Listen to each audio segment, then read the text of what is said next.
l'impegno, la passione che ci hanno messo per rendere nuovamente viva questo quartiere e questa chiesa. Raccontavo prima ai bambini della prima comunione come è stato riaperto questo santuario 11 anni fa,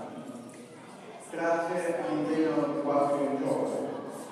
e si è celebrato il primo matrimonio dopo tantissimi anni.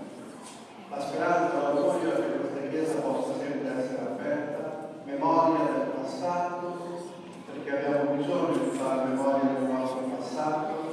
perché è bello, perché siamo cresciuti, perché siamo in debito verso quella generazione. È anche un luogo dove con speranza si può guardare al futuro, quella porta aperta, quel sole che c'è oggi